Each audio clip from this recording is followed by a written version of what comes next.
Hello, welcome to the StarCityGames.com Season 1 Invitational in Roanoke, part of the SCG Tour, brought to you by Ultimate Guard. I'm Nick Miller alongside Metagame Guru's own Ben Friedman. How you doing, sir? Hey, what's going on, Nick? Good to see you. Good to see you. You always have a good track record at these invitationals. It's Handful true. of top 8s right behind Jerry at 4. He's got 7, so there's a lot of room to make up. Yeah, I mean, you know, Kai Bude had, what, 7 Pro Tour wins? No one's ever going to catch him. Jerry's kind of, you know, the GOAT of these Magic tournaments, but I like to think I can hold my own. Right? Second place at the last one we had, so you have one spot to improve on, and you came in with some very unique decks. Yeah, you know, I wanted to improve on my finish from the last tournament, and I thought, well, you know, that deck got banned, and that was kind of the old, and I thought, well, I don't really know how I'm going to win in Standard. I think I need something fresh, a new perspective, should we say. So, so that's exactly what happened. I'm playing a little new P. Ding, ding, ding, ding. We have arrived at new perspectives, a combo that we saw pop up right before the Pro Tour, and a few people brought it to the Pro Tour.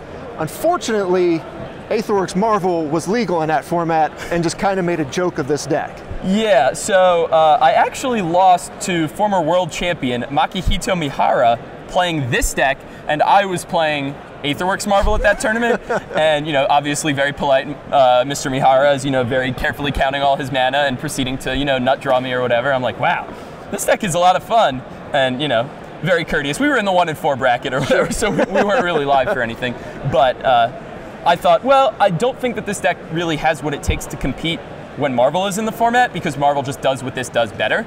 But now that Marvel's gone, people have kind of thought, oh, we can reduce our stack-based interaction, we can reduce our discard. Both of those things are very good for a single-minded New Perspectives combo deck. Yeah. So you're coming with this deck, and the field is kind of wide open right now, but as you mentioned, people are, you know, going away from all the hate cards that could hurt this deck that were meant for Marvel. Correct. So now we're dealing with all these like go wide teamer decks and these monument decks. Zombies. And if they're bringing that to the table, New Perspectives looks pretty good. Yeah, so I mean, obviously it's really nice when ever my opponent just goes, you know, Thraben Inspector or Crypt Breaker, something along those lines, because I know that we're basically goldfishing. And kind of like ad nauseum in Modern, you goldfish fairly well. You kind of always do the same thing, and it's kind of like, you know, 60% of the time it works every time. I won't make that reference again, but you know what I'm talking about. Acceptable. Acceptable. Okay, so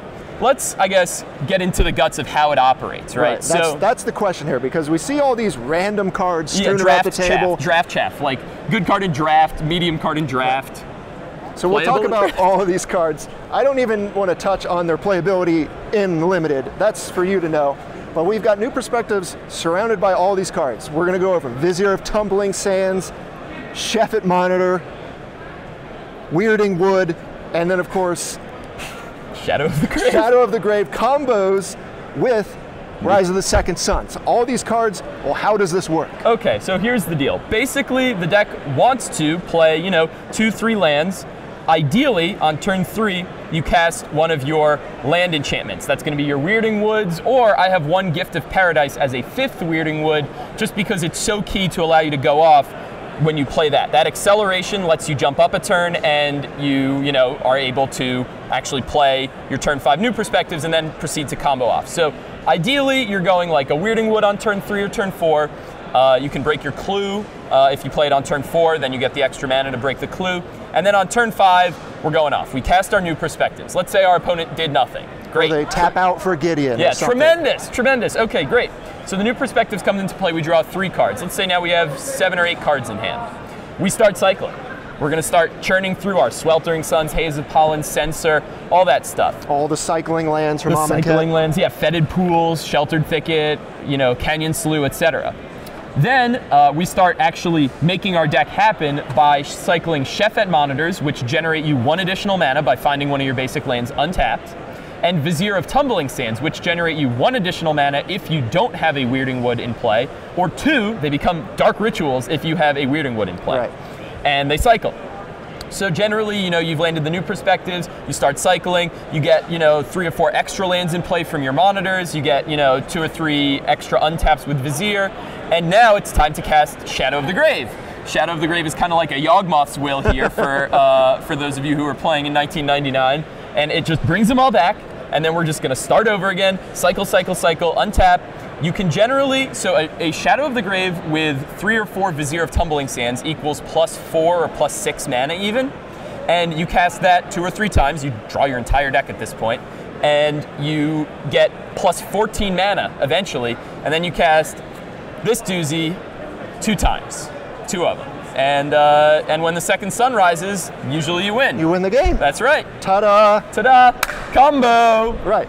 So it seems simple, but there's a lot going on, and you kind of have to play around some interaction against certain decks, but when you're doing this, there's a lot going on. You have to find right pieces, you have to be adding mana, you have to be keeping track, knowing the in-game of how much mana you have to have.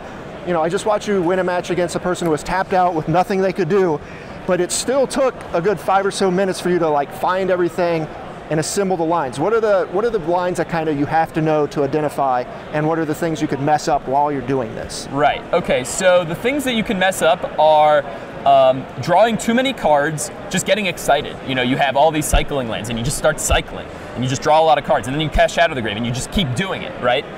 But you do that and then you accidentally, you look and you say, all right, there are only 8 cards left in my deck. I don't have that many draws to get my Approach of the Second Suns, because every Dark Ritual of the Vizier of Tumbling Sands costs you a draw. Now that's not usually a cost in Magic, but it unfortunately costs you a card that you have to draw. So you have to monitor that, and speaking of monitor, you want to monitor your basic land count because of Shefet Monitor, because, see, I got all the angles. With Shefet Monitor, you can only +1 on mana if you have a spare basic land left in your deck. Considering that you're cycling pretty hard, your hand's going to eventually become flush with excess basic lands.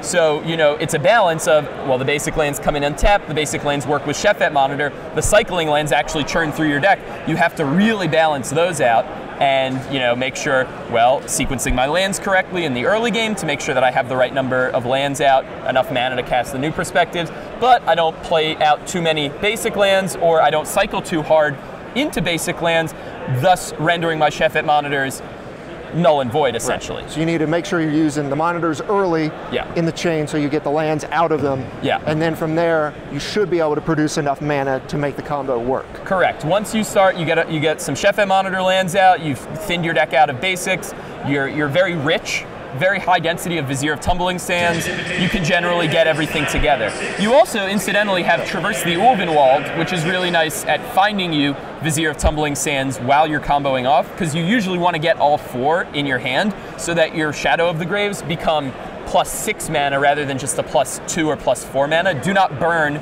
all of your Shadow of the Graves as +2 or +4 mana, or you won't be able to cast Approach twice to win. Incidentally, in my version, I actually cut a Shadow of the Grave, mainly because it's not good until you're already comboing off. Getting 2 in your opening hand is pretty bad, but if you're really, really meticulous with your mana, you can always win with only 3 Shadow of the Graves in your deck. All right. So what did you get to put in the deck instead of the 4th one of those to kind of... So I've been tweaking the numbers a lot on this deck, playing a lot of Magic Online recently, and we ended up with 3 copies of Anticipate, kind of as good dig spells that help you find the key card to actually win the game. Right, because this combo deck has to have new perspectives or it doesn't do anything. Correct. You can't really win without new perspectives, so you need to anticipate for it. But Anticipate doesn't do anything with new perspectives. It's kind of a non-bow, but it's a necessary evil. Sure. The question is, would I rather have Anticipate or Hieroglyphic Illumination? One is 2 mana and digs 3 deep. One cycles and can get you plus cards on 4 mana. It's hard to say, but I went with Anticipate mainly because I thought cheaper, you know, a way to actually dig and find the new perspectives is more important, but obviously cycling for a single blue mana is also good. Right. That is something that's flexible. You can work with that, but basically we've managed to fit in a 5th Weirding Wood with the 1 Gift of Paradise, a couple copies of Anticipate to help improve consistency, and yeah, so it works, you know, 60% of the time it works every time. As long as you have new perspectives, you usually get to do your thing. Yeah. Because this deck is so dense in cyclers. You have all the lands, you have all the spells that are situational, even when you have to cast Haze of Pollen as a fog sometimes. Dude, Haze of Pollen as a fog gets respect. It's just like how in Modern, with Ad Nauseam combo, frequently you cast an Angel's Grace as a fog to buy yourself a turn to then cast a couple of dig spells to find the ad nauseam. Sweltering Sun similarly, it cycles, but against zombies, there are a lot of times where I don't have a new perspectives, but I Sweltering Suns, it buys me 2 or 3 turns to start anticipating to find the new perspectives. So that's the main deck, and you think this is pretty well situated against a majority of the field except for the blue decks. Yeah. And that's where we see your sideboard, basically an entire sideboard dedicated to beating counter spells. Correct. Yeah, we see basically I don't want my new perspectives to be the only way to win against counter magic, because if they just have a negate, I can't win. Sure. And usually they have as many negates as I have new perspectives, or at least negates plus gear hulks, disallows, etc. So we're sideboarding into a Drakehaven control deck, kind of. Drakehavens. You got negates, dispels, and the Drakehavens. Correct. And you even have Kefnet the Mindful, which is nice because you can tutor for it with Traverse, and it's also nice as a draw engine, and it's also nice as a form of pressure. You actually do want to try and pressure them to get them to do something so that then you can slam the new perspectives, hopefully with like negate, dispel backup. But it's not necessarily, it's not a great plan, but it has definitely won me games. Usually slamming a turn 3 Drakehaven against most control decks will just win on the spot. So when you were preparing for this tournament, when did you decide we're going new perspectives? Well, Brad Carpenter and I, our whole team holed up in a hotel nearby in this this suite, and we were just all practicing. Some were playing paper, I was playing a lot of Magic Online. And repeatedly I would say, this deck sucks, I'm playing new perspectives. And I would just sit there giggling like a little girl online while I was comboing people off. And Brad Carpenter eventually was like, look man, you're gonna play new P, just play new P. And I said, well, I'm gonna play a lot of new P. Hopefully I take a PP on all my opponents, and that's what's going on today. That's how far we've sunk. Yeah, a little juvenile. We were great until that one. A little juvenile, but this deck is kind of a juvenile deck. All right, well Ben, you're off to a great start here in the Invitational. You're playing new perspectives. Everyone's going to enjoy it. Thanks for joining me here in the sideboard. We're going to hope to get you on camera so everyone else can enjoy some new P, as you say. Stay tuned to StarCityGames.com all weekend long for the action here in Roanoke.